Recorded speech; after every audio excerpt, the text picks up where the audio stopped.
अपना एक target set करना पड़ेगा। और मेरी जिंदगी का टारगेट जानते हो क्या था? मैं मेरे परिवार की एक नेगेटिव बात आपसे बता रहा हूं। बताना इसलिए जरूरी है क्योंकि मैं आपको सिखाना चाहता हूं, मेरी जिंदगी की रियल स्टोरी है।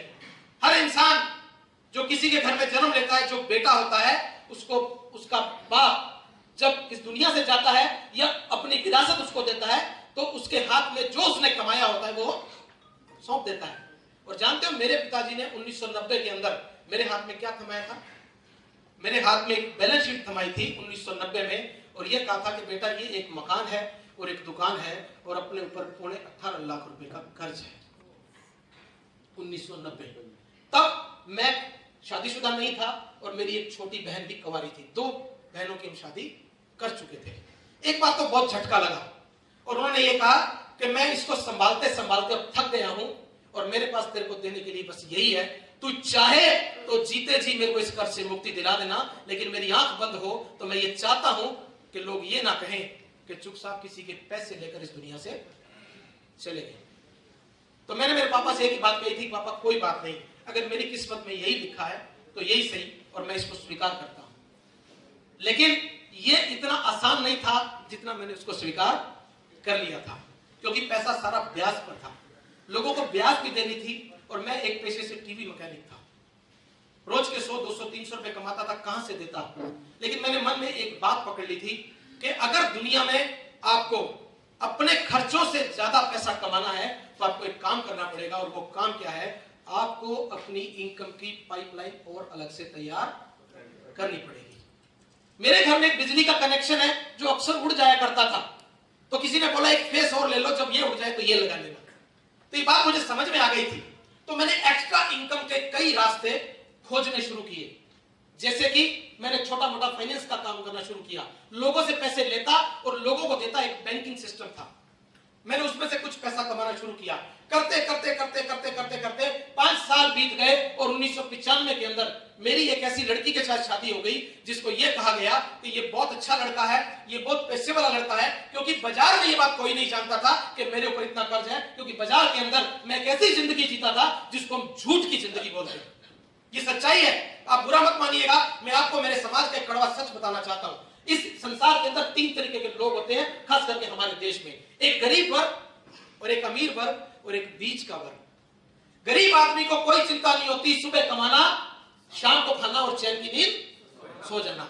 और अमीर आदमी को इसलिए चिंता नहीं होती क्योंकि वो चांदी का चम्मच लेके पैदा होता है, उसको पैसे कमाने की चिंता नहीं होती। मगर सबसे बड़ा वर्ग मध्यम वर्गीय वर्ग, जो जिंदगी में कभी भी ये स्वीकार नहीं कर पाता कि वो गरीब है और ऐसा कभी काम नहीं कर पाता कि वो जिंदगी में कभी अमीर बन जाए। यही हालत मेरी थी। लोग मुझसे पूछते थे कि चुग साहब क्या हाल है? मैं कहता था बहुत बढ़िया, बहुत अच्छा, जिंदगी कैसे चल रही है? बहुत अच्छी चल रही है। और रात को जाके कोने में जब सोता था तो आंख से आंसू निकलते थे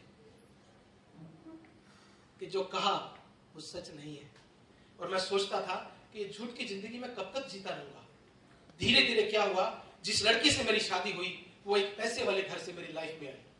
वो एक सपना लेकर आई कि जिसके साथ मेरी शादी हो रही है वो मेरे सपनों को पूरा करेगा। और ये सच है, एक आदमी जो 20 साल या 22 साल तक एक लड़की को पालता है ये सोच के कि इसका हाथ मैं एक ऐसे हाथ में दूंगा जो मेरे बाद इसकी रक्षा करेगा, और उस लड़की का हाथ एक ऐसे लड़के के हाथ में आ गया जो रक्षा करने तो दूर उसके खर्चे भी पूरे नहीं कर सकता था। और हुआ क्या?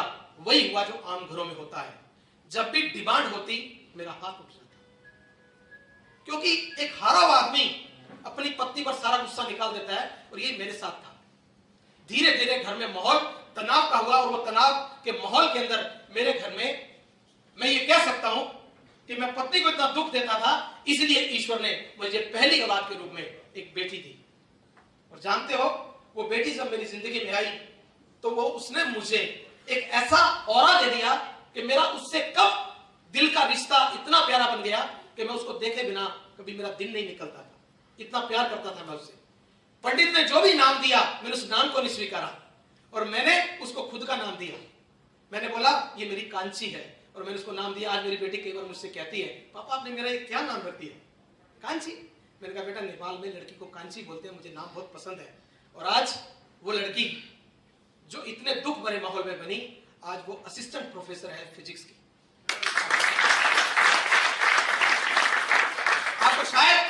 मेरी शक्ल से लगता नहीं होगा कि मेरी बेटी इतनी बड़ी है। आज वो 24 साल की है, लेकिन वो दिन मैं भूलता नहीं जिस दिन घर में तनाव का माहौल था और मेरे घर के ऊपर एक कमरा है जो अकेला कमरा है जिसमें सिर्फ गेस्ट रहते हैं, और मैं रात को इतना ज्यादा तनाव में चला गया कि मैंने फांसी का फंदा गले में लगाया और लटकने लगा। जैसे ही मेरी आंख बंद हुई, आप बिलीव करें, मेरी बेटी का चेहरा मेरे सामने था। तुरंत वो फंदा मेरे गले से निकला और एक ही बात सोची कि जिसको मैंने जन्म दिया, अगर मैं उसे पाल नहीं सकता, उसे जन्म देने का भी मुझे कोई हक नहीं था। वो फंदा गले से निकला और मैंने ईश्वर से एक ही प्रार्थना की कि ईश्वर मुझे कोई रास्ता दिखा, अब मैं तेरे सहारे हूं। और मैं नहीं जानता था कि ईश्वर वास्तव में एक रचना रच रहे हैं, और वो रचना थी डायरेक्ट सेलिंग इंडस्ट्री। और डायरेक्ट सेलिंग इंडस्ट्री कुछ सालों बाद मेरी जिंदगी में आई। मेरे सोचने का ढंग ही बदल गया, मेरे बात करने का ढंग बदल गया, और मैंने पीछे मुड़ के नहीं देखा। जो व्यक्ति कर्जे में डूबा हुआ था, आज वो लोगों को कर्जा देता है। आज वो लोगों को सिखाता है कि जिंदगी कैसे जी जाती है। एक ही चीज थी दोस्त, कोई मुझसे पूछे कि चुप साहब आपकी कामयाबी का राज क्या है, तो सिर्फ एक राज है, एक तो मैं जाग गया था और एक मेरे सोचने का ढंग बदल गया था। आप बदल सकते हैं? yes! पक्का बदल सकते हैं? yes! आपकी जिंदगी में भी इस तरीके के पड़ाव बहुत आएंगे और आते भी होंगे जब आप निराश हो जाते हैं। उस वक्त कौन सी ऐसी बात थी कि मैं जिंदा रहा? बताऊं क्या थी वो चीज थी, मैंने एक इच्छा बनाई थी। मुझे किसी ने सिखाया था कि चुप साहब, अगर जिंदगी की हर नेगेटिविटी से अगर टकराना चाहते हो तो अपना एक टारगेट अपनी जेब में रखो। लेकिन वो कहानी मुझे कहां से मिली? वो एक अजीब सा वाकया था। एक व्यक्ति जो मेरा बहुत अच्छा दोस्त है, आज भी है, उसकी जिंदगी मेरे से भी ज्यादा संघर्षशील थी, मगर वो हमेशा मुस्कुराता रहता था। मैंने उससे पूछा, मैंने कहा भाई यार, मैं बड़ी जल्दी तनाव में आ जाता हूं, तू बड़ा मुस्कुराता रहता है, चक्कर क्या है? कहता, मेरे तनाव को दूर करने का जो इलाज है वो मैं हमेशा मेरी जेब में रखता हूं, और जब भी तनाव होता है मैं उसको देखता हूं, मेरा तनाव दूर हो जाता है। मैंने कहा मेरे को भी दे दो। बोले आपको मैं दे नहीं सकता क्योंकि मेरी पर्सनल चीज है। तो मैंने कहा दिखा दो यार, मैं कुछ सीख लूंगा। तो उसने बोला किसी को बताओगे तो नहीं? मैंने कहा नहीं बताऊंगा। बोले बेइज्जती वाली बात हो जाएगी। मैंने कहा नहीं। उसने निकाला, पर्स को जैसे ही खोला, उसमें एक महिला की तस्वीर थी। मैंने कहा ये कौन है? बोले मेरी घरवाली। मैंने कहा ये कैसे? बोले जब भी कोई मुसीबत आती है इसको देख के बोलता हूं तेरे से बड़ी मुसीबत हो सकती है। जब तेरे पर झेल रहा हूं तो ये क्या चीज? बुरा मत मानिए। मैंने कहा यार बात तो बड़ी पक्की है, लेकिन मैं ये फोटो नहीं रखूंगा क्योंकि मेरी घरवाली मेरे लिए मुसीबत नहीं है, वो मेरी ताकत है।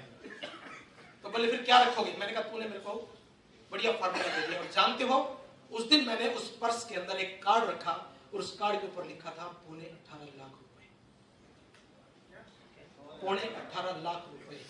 और जब भी मुझे निराशा होती, मैं एक ही बात देखता कि यार तेरे के लिए तो मैं मरने के लिए तैयार हो गया था, क्या इसके लिए मैं जी नहीं सकता? और अब जानते हो, मैंने पीछे मुड़ के नहीं देखा जब तक उस कर्ज को मैंने उतार नहीं लिया।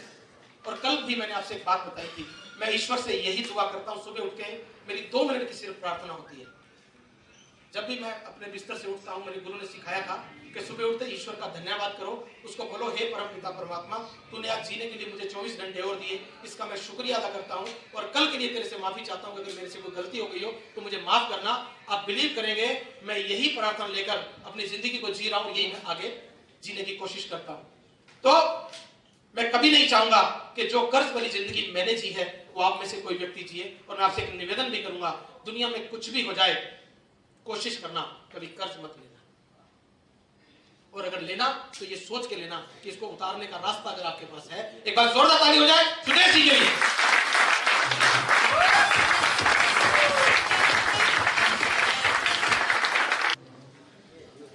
वो ताकत सुबह सुबह मुझे एक गीत से मिलती है, और मैं जहां पर भी मेरा प्रोग्राम होता है, मैं वो गीत ना सुनाऊं मैं हो नहीं सकता। मेरा आप सब लोगों से निवेदन है कि मैं गीत चलाऊंगा आप लोगों के लिए। आप सब ने अपनी आंखें बंद करनी है, लेकिन उससे पहले मेरा एक निवेदन और है। अगर किसी भी व्यक्ति का कोई भी मोबाइल अभी ऑन है तो प्लीज आप उसे ऑफ कर लीजिए, क्योंकि अगर वो बच गया तो इस गीत को चलाने का कोई फायदा नहीं होगा। सभी लोग अपनी आंख बंद करेंगे और जो वो शब्द हैं उनको महसूस करने की कोशिश करेंगे।